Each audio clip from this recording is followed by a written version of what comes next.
सोचिए एक ऐसे इंसान के बारे में जिसका सपना जमीन पर रहकर आसमान को छूना नहीं, बल्कि मंगल पर एक नई दुनिया बसाना है। जी हां, हम बात कर रहे हैं एलॉन मस्क की। ये कहानी है उस शख्स की जिसने एक रॉकेट, एक कार और बस एक आइडिया से पूरी दुनिया को बदलने की ठान ली। अब एलन मस्क के हर बड़े मूव के पीछे ना एक बहुत ही गहरी सोच छिपी है। और वो सोच वो इस कोट में समाई हुई है जो उन्होंने इसहाक असिमोव की किताबों से सीखी। ये सिर्फ कुछ लाइंस नहीं है, बल्कि ये उनकी हर कंपनी का, उनके हर प्रोजेक्ट का एक तरह से फाउंडेशन है।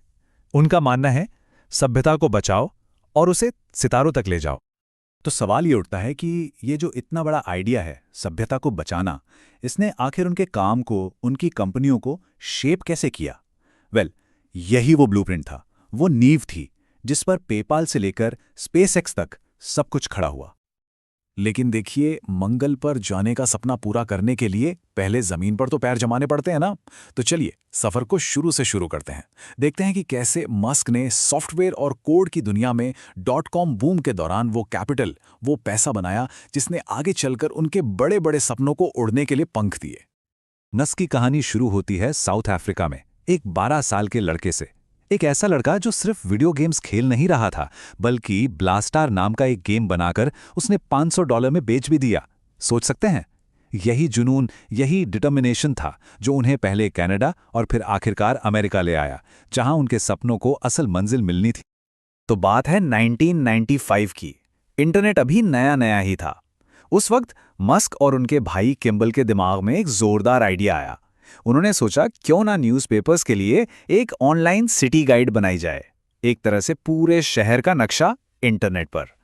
उन्होंने द न्यूयॉर्क टाइम्स जैसे बड़े बड़े नामों को अपने साथ जोड़ा और एक नए दौर की शुरुआत की। और उनका ये आइडिया जबरदस्त चला। इतना चला कि 1999 में कॉम्पैक्ट ने Zip2 को $307 मिलियन में खरीद लिया। इस डील से मस्क को मिले पूरे $22 मिलियन। सोचिए, 28 साल की उम्र में इतना पैसा। पर यह सिर्फ पैसा नहीं था, यह एक टिकट था उनके अगले और भी बड़े सपनों को सच करने का। तो उस $22 मिलियन से उन्होंने क्या किया?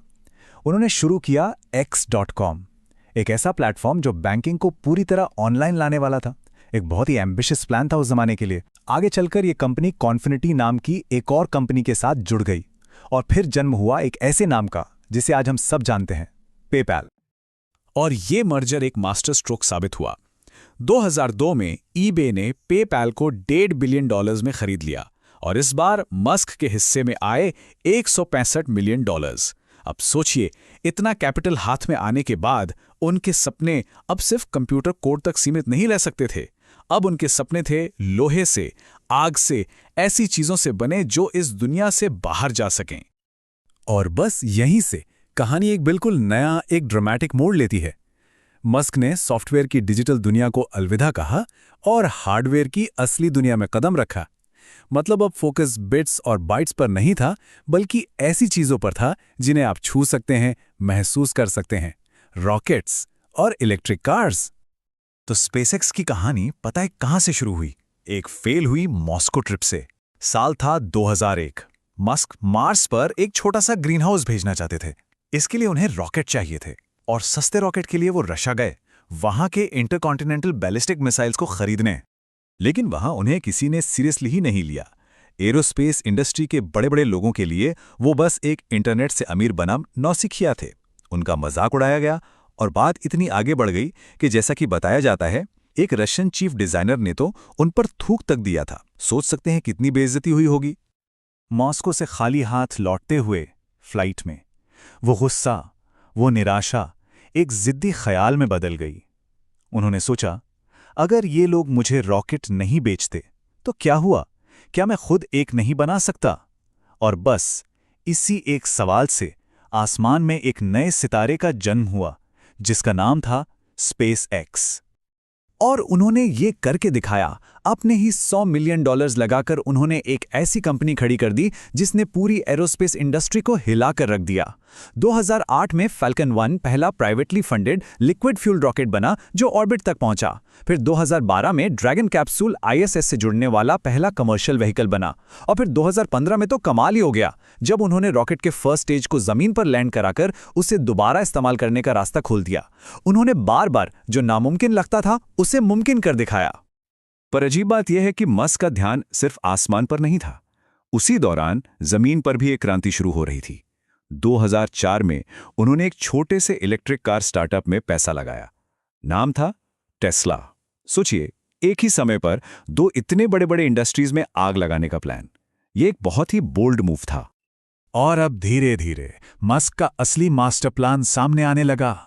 लोगों को लगा कि ये अलग-अलग कंपनियां हैं, पर असल में ये सब एक बड़े इंटरकनेक्टेड इकोसिस्टम का हिस्सा थे। एक ऐसा सिस्टम जो हमारे रहने, चलने, हर चीज के तरीके को बदलने के लिए बनाया जा रहा था। देखिए, प्लान कितना सिंपल और पावरफुल था। पहला स्टेप, सोलर सिटी के जरिए क्लीन एनर्जी यानी साफ सुथरी बिजली बनाओ। दूसरा स्टेप, उस एनर्जी को गीगा फैक्ट्री में बनने वाली बड़ी-बड़ी बैटरीज में स्टोर करो। और तीसरा स्टेप, उसी स्टोर्ड एनर्जी से टेस्ला की गाड़ियों को पावर दो। जनरेट, स्टोर, यूज, एक सस्टेनेबल फ्यूचर का पूरा ब्लूप्रिंट। और मस्क यही नहीं रुके, उनके दिमाग में आइडियाज की कमी थोड़ी है। 2013 में उन्होंने हाइपरलूप का कॉन्सेप्ट दुनिया के सामने रखा, एक नए तरह का ट्रांसपोर्ट सिस्टम जिसमें लोग कैप्सूल्स के अंदर बैठकर एक वैक्यूम ट्यूब के जरिए लगभग साउंड की स्पीड से ट्रैवल कर सकते हैं। सुनने में साइंस फिक्शन लगता है ना? तो ट्रांसपोर्ट हो गया, एनर्जी हो गई। अब मस्क ने अपना ध्यान एक और बड़ी चीज पर लगाया, एक ऐसी चीज जो शायद इंसानियत के लिए सबसे बड़ा चैलेंज और सबसे बड़ा मौका है, आर्टिफिशियल इंटेलिजेंस यानी AI। एक ऐसी टेक्नोलॉजी जिसमें हमें बनाने और तबाह करने दोनों की ताकत है। और AI को लेकर मस्क हमेशा से ही काफी चिंतित रहे हैं। उनकी ये चिंता उन्हें मार्क जुकरबर्ग के साथ एक पब्लिक डिबेट में भी ले आई, जहां एक तरफ मस्क AI के खतरों को लेकर वॉर्न कर रहे थे, वहीं दूसरी तरफ जुकरबर्ग उनकी बातों को इररेस्पॉन्सिबल कह रहे थे। मस्क का मानना था कि जुकरबर्ग को इस सब्जेक्ट की लिमिटेड अंडरस्टैंडिंग है। ये एक ऐसी बहस है जो आज तक टेक वर्ल्ड में चलती आ रही है। लेकिन मस्क की खासियत यह है कि वो सिर्फ चेतावनी देकर रुक नहीं जाते, वो सॉल्यूशन पर भी काम करते हैं। इन्हीं चैलेंजेस से निपटने के लिए उन्होंने नई कंपनियां शुरू की, जैसे कि OpenAI, ये सुनिश्चित करने के लिए कि AI हमेशा इंसानों के भले के लिए काम करे। फिर न्यूरालिंक, इंसानी दिमाग को कंप्यूटर के साथ जोड़ने के लिए।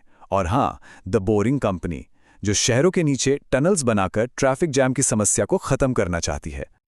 अब जाहिर सी बात है, जब कोई इतना बड़ा, इतना डिसरप्टिव काम करेगा तो कंट्रोवर्सीज तो होंगी ही, उनकी इंटेंस स्क्रूटिनी भी होगी। एलन मस्क का पब्लिक पर्सोना, उनका अंदाज, उनके इन्वेंशंस जितना ही हमेशा चर्चा में रहता है। इसका एक बड़ा एग्जाम्पल है 2018 का SEC लॉसूट।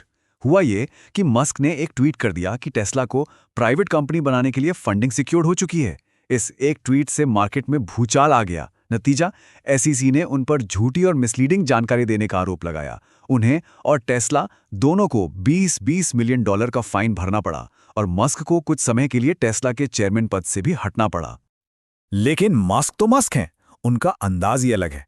बाद में जब उनसे उसी ट्वीट के बारे में पूछा गया जिसने इतना बड़ा बवाल खड़ा किया था, तो उन्होंने क्या कहा पता है?